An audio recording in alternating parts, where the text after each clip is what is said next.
গুম সংক্রান্ত মানবতা বিরোধী অপরাধের মামলায় সাবেক ও বর্তমান কর্মকর্তাদের বিরুদ্ধে এখনও গ্রেফতারি পরোয়ানা হাতে পায়নি সেনাবাহিনী। সেনা সদরের এক ব্রিফিংয়ে বাহিনীর adjutant general major general Hakimuzzaman জানান, পরোয়ানা জারি করা ২৫ জনের মধ্যে ১৫ জন সেনা কর্মকর্তাকে ইতোমধ্যে হেফাজতে নেওয়া হয়েছে।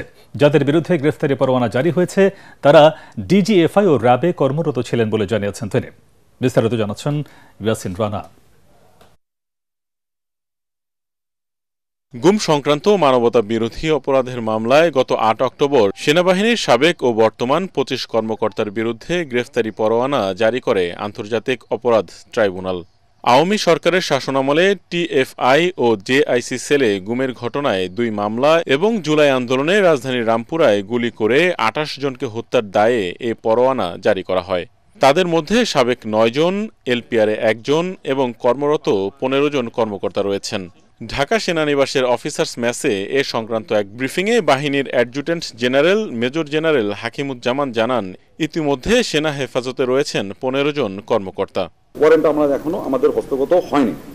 ৮ তারিখেই আমরা যেটা করেছি, এই যে অফিসারদের নাম আসছে এর ভিতরে কেউ আছে অবসরপ্রাপ্ত, কেউ আছে এলপিআরে, আর অনেকে আছেন অ্যাক্টিভ সার্ভিসে, এবং তাদেরকে বলা হয়েছে ৯ তারিখের ভিতরে তোমরা সেনা হেফাজত ঢাকা ক্যান্টনমেন্টের এই জায়গাতে তাদেরকে অ্যাটাচ করার জন্য। আমাদের যে ১৫ জন চাকরিরত আছেন, ১৫ জনের মধ্যে একজনকেই শুধু মিসিং, বাকি সবাই জয়েন করেছে। মেজর জেনারেল কবির শেষ অবধি পর্যন্ত উনি জয়েন করেননি।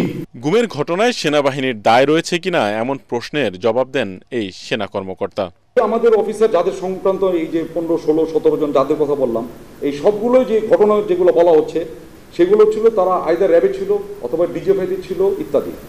র্যাব স্বরাষ্ট্র মন্ত্রণালয়ের আন্ডারে, র্যাব আর্মি হেডকোয়ার্টার আন্ডারে নয়। DGFI directly under prime minister office. ডিজিএফআইতে গত ২০০৯, ২০০৭, ১৪, ১৫, ২০ ওই সময় কি ঘটেছিল আর্মি কিভাবে জানবে? And the reporting is not army. গুম কমিশন ও আন্তর্জাতিক অপরাধ ট্রাইব্যুনালকে সর্বাত্মক সহযোগিতা করা হচ্ছে জানিয়ে মেজর জেনারেল হাকিমুজ্জামান বলেন, যে কোনো অপরাধের সুষ্ঠু বিচার চায় সেনাবাহিনী। আমরা কমিশনকে সর্বাত্মক ভাবে আমরা সাহায্য সহযোগিতা এখনো করে যাচ্ছে, এখনো যা চাচ্ছে। ইভেন এটা গত বৃহস্পতিবার দিন পর্যন্ত আমরা কিছু ডকুমেন্ট চেয়েছি, আমরা বৃহস্পতিবার দিন ডকুমেন্ট পাঠিয়েছি। মানে চার্জশিট হওয়ার পরের দিনও একদম স্পষ্ট ভাষায় বলে দিচ্ছে বাংলাদেশ আর্মি জাস্টিসের পক্ষে। আগামী জাতীয় নির্বাচন অবাধ ও নিরপেক্ষ আয়োজনে ৪ গুণ বেশি সেনা সদস্য মাঠে থাকবে বলেও জানান এই সেনা কর্মকর্তা। আমাদের ডিপ্লয়মেন্ট এখন যা আছে তার থেকে বহুলাংশে বৃদ্ধি পাবে, মেবি 3 টাইমস 4 টাইমস। এখন যা আছে তার থেকে প্রায় 3 গুণের কাছাকাছি তো হবেই। আমাদের ফোকাস একটাই, জাতি পুরো ওয়েট করছে একটা খুব ভালো একটা ক্রেডিবল একটা ইলেকশনের জন্য। আমরা আমাদের আপ্রাণ চেষ্টা করবো একটা ক্রেডিবল ইলেকশন যাতে হয়। দেশের কল্যাণে সেনাবাহিনী সবসময় কাজ করে যাবে বলে প্রত্যয় ব্যক্ত করা হয়। Thank you so much. Yasin Rana, ATN Bangla, Dhaka. ব্যবস্থা করে দিও।